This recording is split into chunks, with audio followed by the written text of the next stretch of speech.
Hi, this is Eric Paglia. Welcome to a special edition of the Polar Geopolitics podcast on location here at the Arctic Frontiers Conference in Tromsø, Norway. And I'm really happy to have a couple of maritime experts out here to tell me about all this wild weather and all the implications of the stormy North Atlantic that I just flew into a couple of hours ago.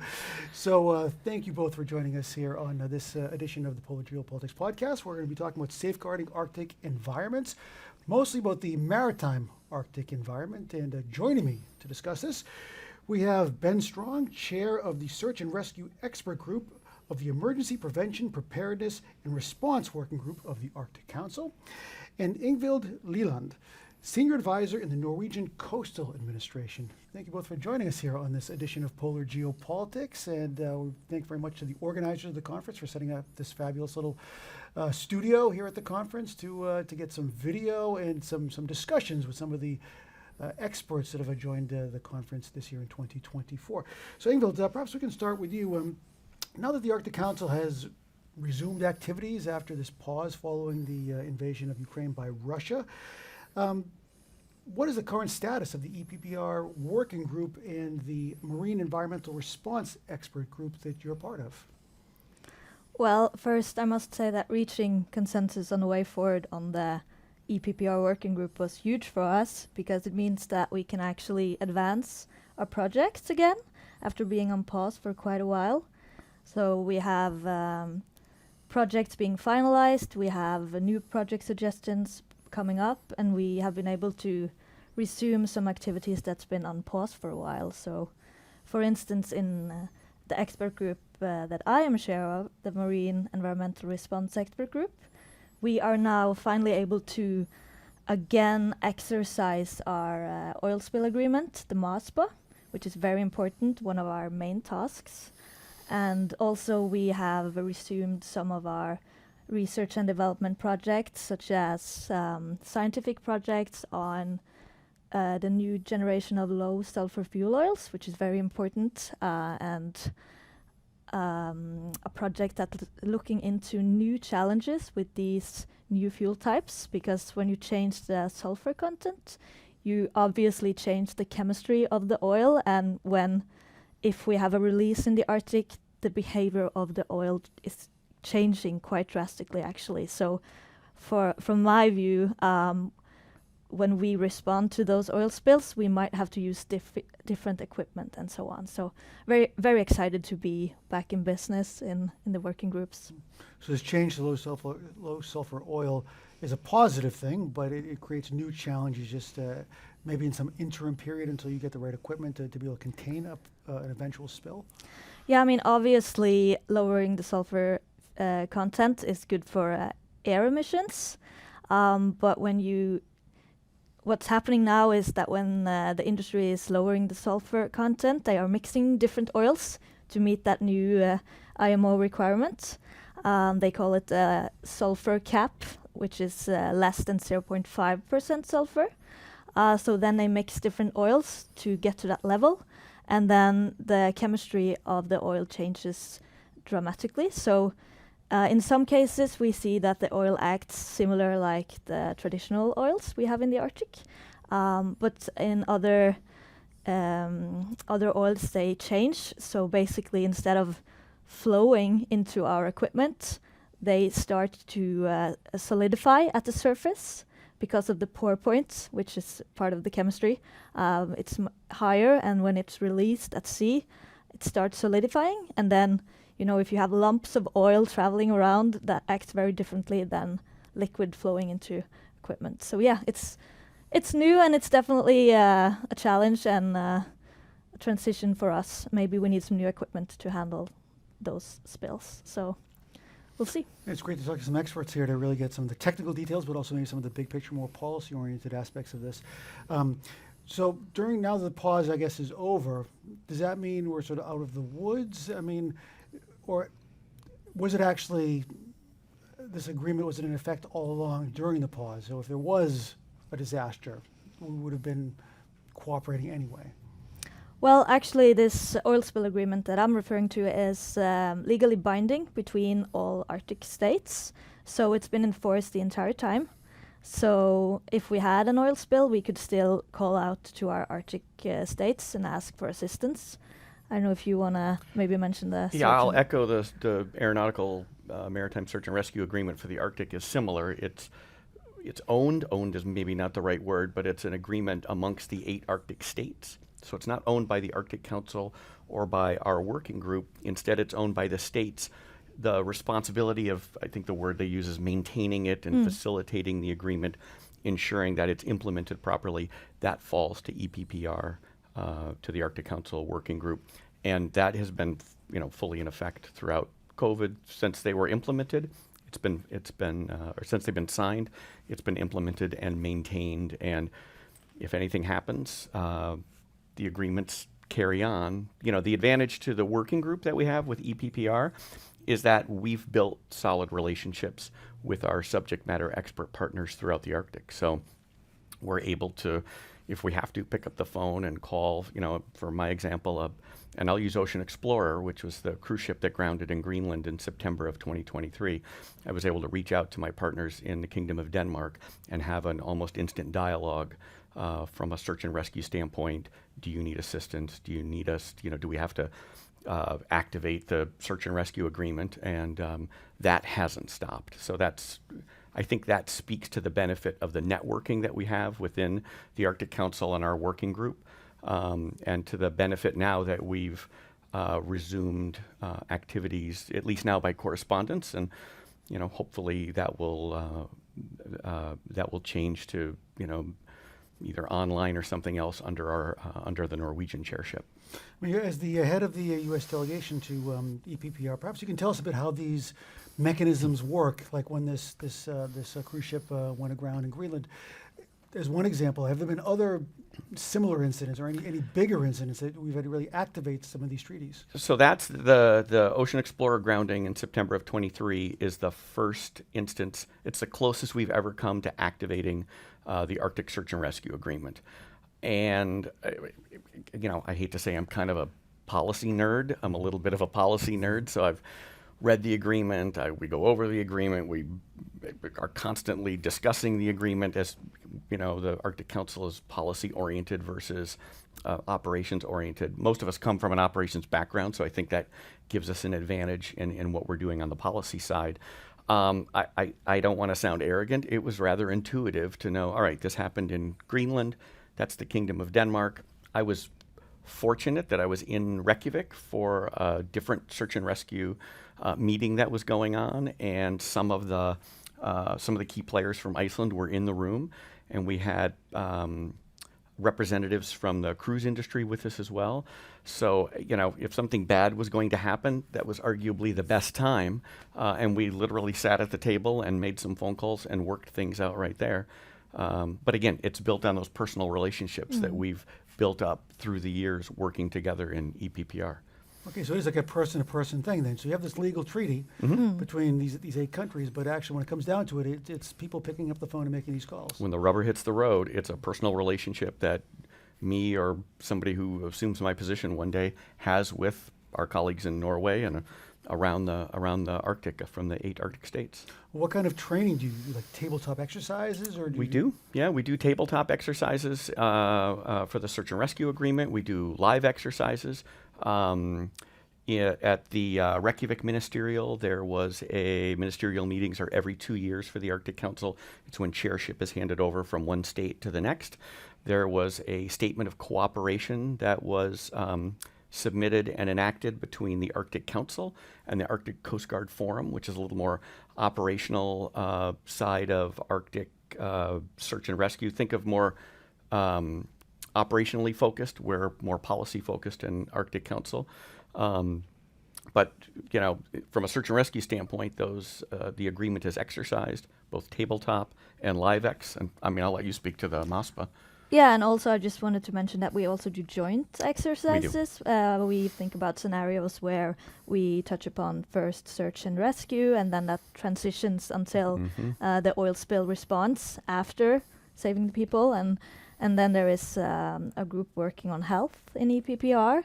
So there is also a transition from when the people have been moved from sea and are are Once passengers are evacuated, they're on shore at a casualty collection point. What's the process then if there's a health aspect? Or COVID-19 taught us that public health, I know we've talked about maritime search and rescue. Within EPPR, we really look at things from an all-hazard standpoint. There's a huge landmass in the Arctic. The wildland fires in Canada this past season taught us that there may be an instance where hundreds, if not thousands of people need to be evacuated from a small community. Well, that kind of falls under our purview, and it's something that we have to think about and plan for. So basically, it's very different kind of exercises. We do full scale, and we do just paper tabletops exercises. We have one coming up now in the oil spill agreement. Since we're back with our activities, I'm very excited to see how this works out, because it's going to be the first test after the pause. We're going to have one country calling out for assistance to the other states, and then they will do their national evaluation and get back to that country with their assistance if they have equipment or not. So that will be very interesting, because we haven't practiced for a while because of the pause. So basically we do small scale, full scale, everything in between. Soup to nuts. Now, as you mentioned, this was based on a multilateral treaty that Russia was party to, and so the pause had no effect technically. But do you feel that things have changed since the invasion of Ukraine? Will it be more difficult to cooperate with the Russians with this new geopolitical situation? So, from a correspondent standpoint, so now we're operating under our rules of procedures via correspondence. There's been no indication that, and Arctic Council is consensus-based, so we really need buy-in, you need somebody, a group or a state, the head of delegation or representative saying, yes, we agree to this, or not saying no. A lack of an affirmative isn't a negative, if that makes sense. And we haven't had any indication that any state or any actor is interested in not furthering really the work that we have to keep doing to keep the Arctic safe. At working level. Yeah, at our level, Yeah. it's been professional. It has. And also many have been, eager to get back to their science cooperation between the countries and so on. So I think it's basically, if I can call it lower level, people are very positive to the new And we've either built a relationship online or we've built relationships in person. So while there's turnover, people move on to new jobs and new positions, there's still enough carryover and consistency within the personnel that we know each other, and there's a sincerity to the commitment to ensuring a safe Arctic. There's this concept called science diplomacy, where the idea is that scientists, these sort of person-to-person collegial connections, can actually foster goodwill and better political connections, maybe on a higher level. Do you see that taking place inside of EPPR and these Arctic Council agreements as ways to sort of have open communication channels with Russian colleagues? Well, to be clear, we're still operating under our rules and procedures now of correspondence. But we have these strong relationships. Absolutely, we do. And again, there's no indication that, there's malice towards the Arctic right now. I think everybody understands, really the seriousness of what it is we do. And there's a sense of pride in ensuring that we're doing the right thing. And Ingvild, climate change. Of course, everyone talks about climate change and its impact on the Arctic. How do you see the effects of climate change affecting the maritime environment and the capacity to respond to oil spills and so forth?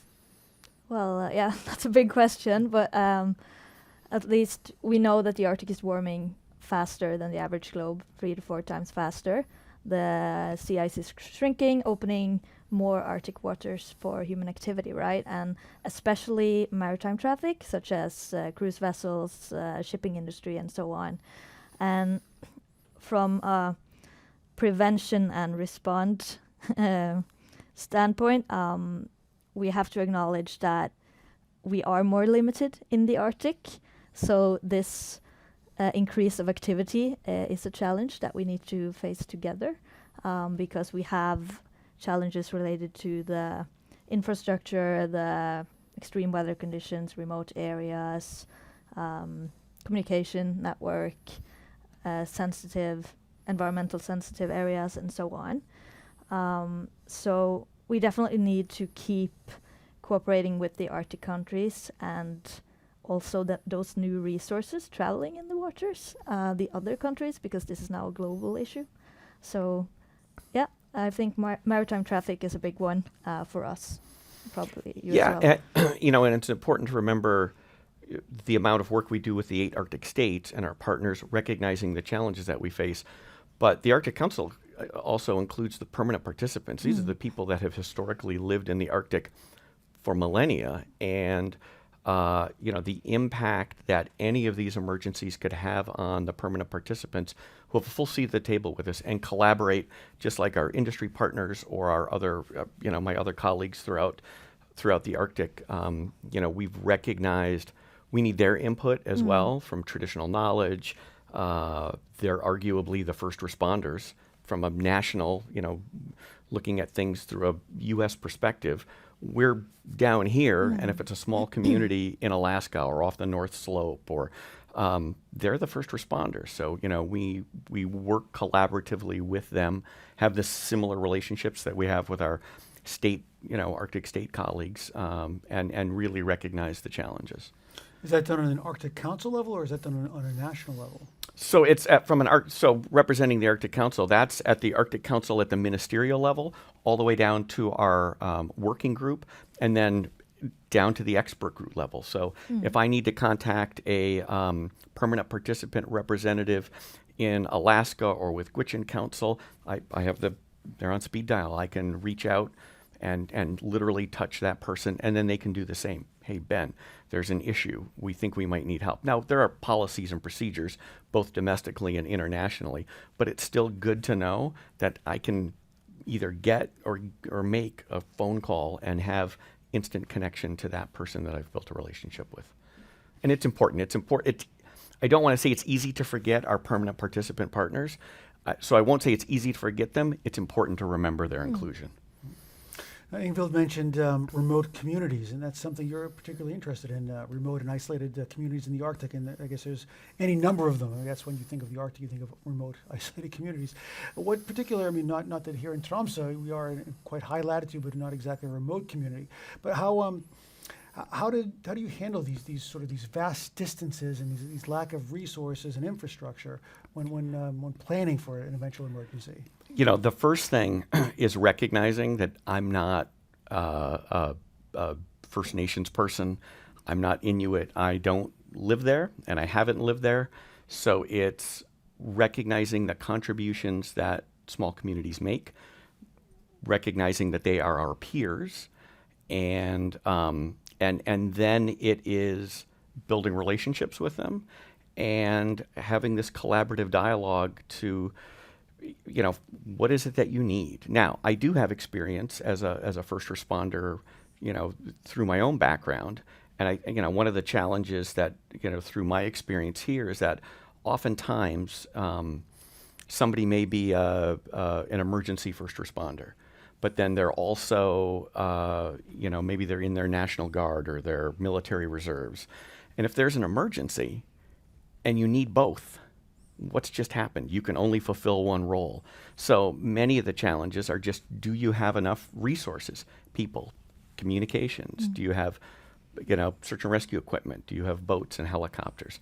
Our biggest challenge is just learning, and we do these things, gap analysis, we do risk analysis. You had mentioned science and policy. We're really in a neat, if you did a Venn diagram, there would be operations and policy and research, and EPPR kind of falls in the middle there, where we've got subject matter experts in just about any of those fields, or we can reach back and find those professionals to help us out.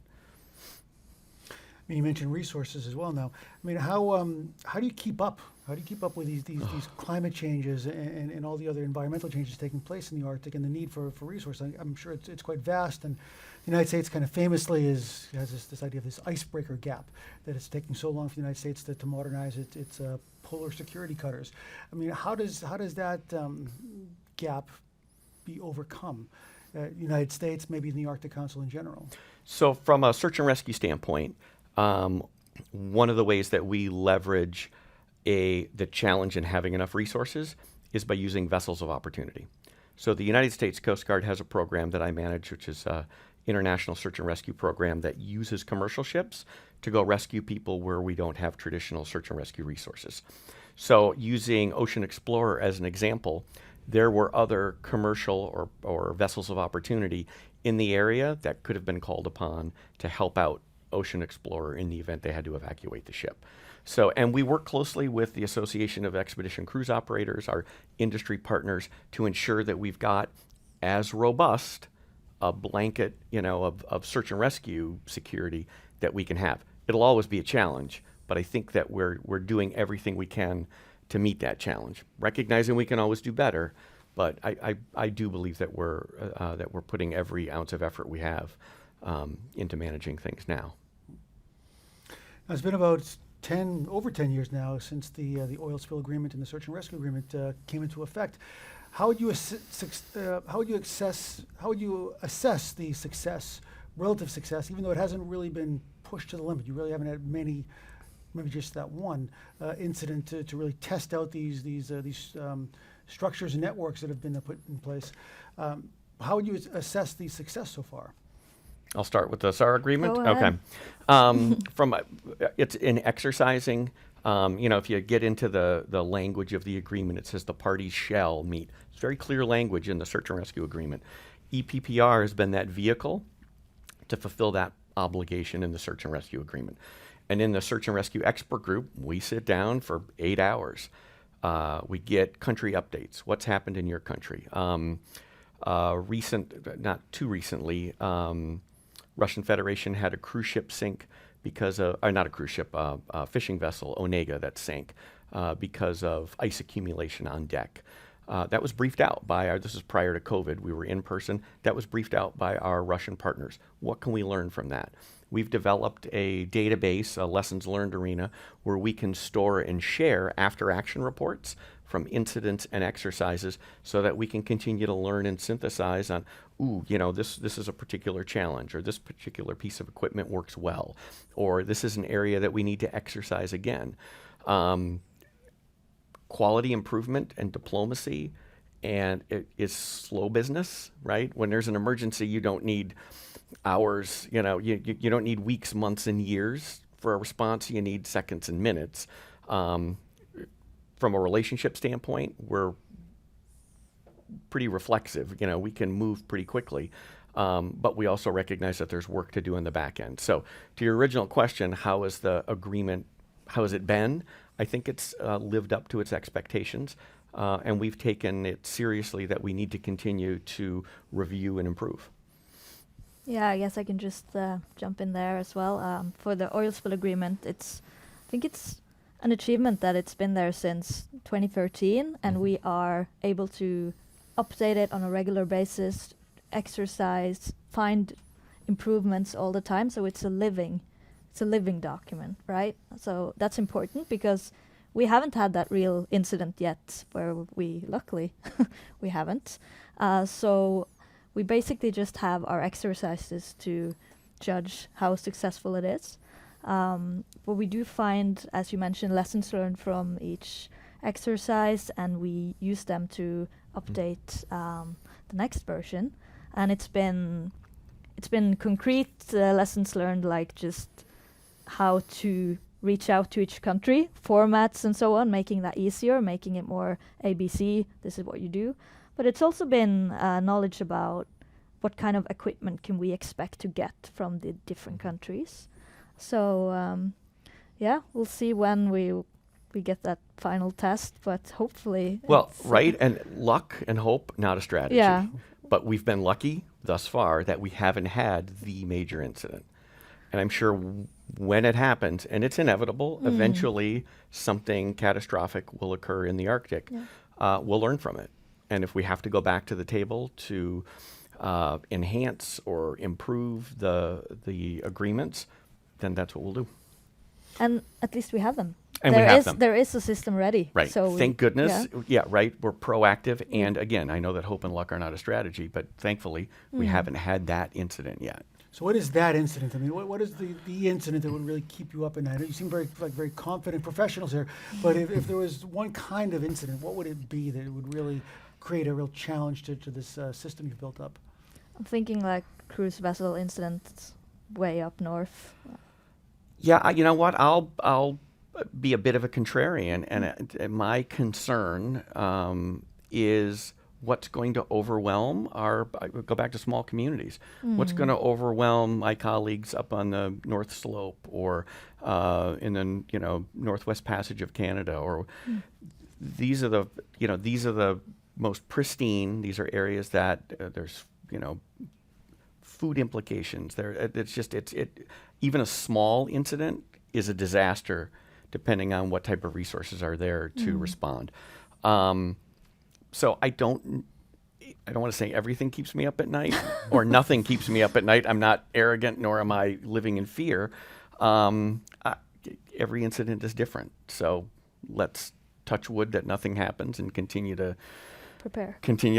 I mean, how much do you work with industries, with tourism industries, cruise industries, oil transport firms? I mean, advising them, saying, we think you're actually pushing the limits here of what we could actually respond to if and when there's some sort of accident. Do you really give that sort of counseling with partners? We do encourage that kind of communication in our projects. So, for instance, we've had a project with the cruise industry looking into how they can help out if we have an oil spill response. What kind of equipment can they have on board, and can there be a sister ship mentality if there is a search and rescue incident? And also with this low sulfur fuel project I mentioned in the beginning, we are talking to the industry about how they are mixing their oils and what the consequences are, to make them understand that this is the consequences for us when we are out in the field trying to respond, and is there a way we can blend those oils better? So it's definitely a part of the strategy in the different projects. Yeah, and just in fact, on the 25th of January, we approved a project within EPPR for search and rescue where we're working collaboratively with the Association of Expedition Cruise Operators, AECO. They're here in Tromsø, to develop a video, about a 2-minute video to share with people who are going to be going on cruises in the Arctic. You know, if you've ever cruised, typically there's a muster drill on your first night.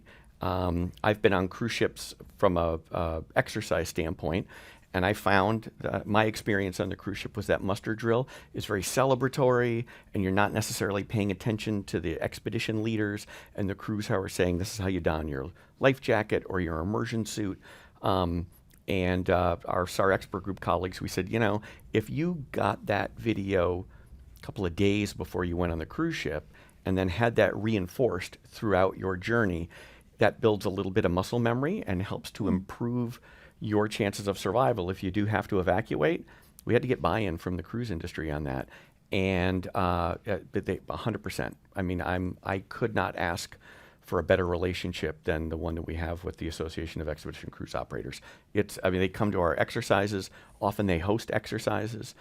We did an exercise off Svalbard where they took a cruise ship out of rotation. That's commerce, that's profit that's lost, recognizing the contribution that they're making to safety of life at sea. So I think we have an excellent relationship with industry.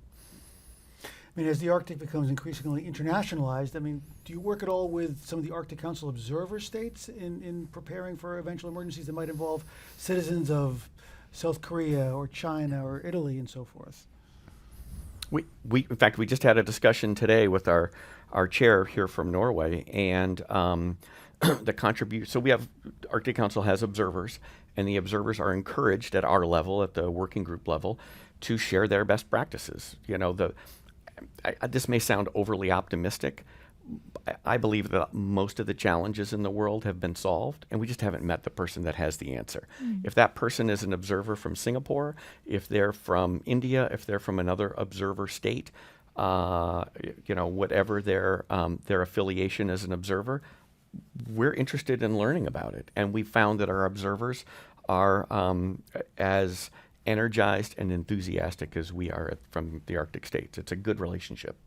Yeah, and they also participate in projects, with like laboratory work and so on. So they are really participating. They're committed. How do you all manage to stay ahead of the curve? We talked a bit about this, what sort of keeps you up at night and so forth, but how do you really, with the training and with the scenario planning and investments, how do you really, considering it's such a dynamic region at this point with so many climate changes, geopolitical changes, increased maritime traffic, how do you really stay ahead of the curve? Well, I think it's important that we take part in the research and development project that's ongoing. So for my field, the new fuels coming up, we know that there will be a mix of new fuels that we have to deal with. We don't know what will be the end result. There are a lot of different projects going on that now, ammonia, hydrogen, battery, biofuel, and so on. So by participating in those big scientific research programs, we are asking the questions, what happens to the environment if we release this ammonia?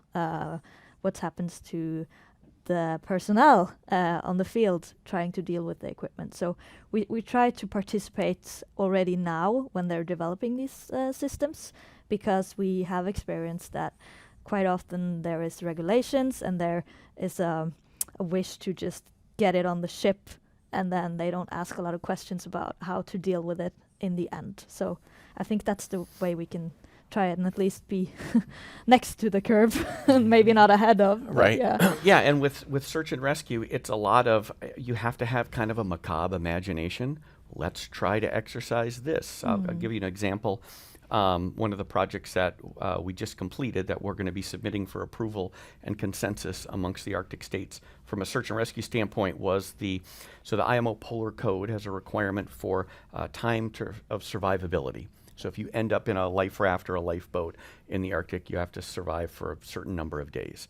And we wanted to validate that. What happens if a cruise ship is stuck in the ice at the North Pole? Can we really get search and rescue resources to you within that time frame? One of the, and again, IMO Polar Code. The IMO does not have any carriage mandates. They don't regulate aircraft. That's ICAO, the aircraft equivalent of the IMO. I built in an uncomfortable scenario for some of our colleagues by adding, let's run this same model for an aircraft that ditches on the ice, in the Arctic. Well, this is about the IMO Polar Code, Ben. Why are we doing that? I said, because if something's keeping me up at night, this is one of the things that may keep me up at night. And we have a responsibility to exercise that, at least running some mathematical models so that we can find out what our next thing is that we have to work on. So again, it sounds macabre, but you have to have kind of a disaster mentality, and you've heard the term black swan. You really have to be thinking outside the box on, and look at the environment. Look at the 100-year storms that come up. Look at the weather here, in Tromsø. Bad things seem to be happening with more frequency, and how do we stay ahead of the curve? I don't know that we can, but we sure have to try hard. Do you learn it all, just as a historian myself, do you learn it all from historical disasters? Because the Arctic is famous for the Franklin expedition, the Andrea expedition, these tragedies, these disasters that took place back in the 19th century, of course. But how much has the past informing the work you do now? We're lucky that we were inventive enough to come up with a library within EPPR to save these lessons learned, to save these experiences from both incidents and exercises. We're learning from the distant past and the near distant past, and recognize that we have to, and then make the improvements where we can, and then try to think forward. Well, if this happened, what about an aircraft, or what about who would have thought you'd have to evacuate an entire community in northern Canada because of wildfires? So fascinating stuff. Thank you very much, Ben Strong and Ingvild Liland, for joining us here on the Polar Geopolitics podcast, special edition from the Arctic Frontiers Conference here in Tromsø. Really great talking to you, and hope to speak to you again sometime. thank you very much. Thank you for having us.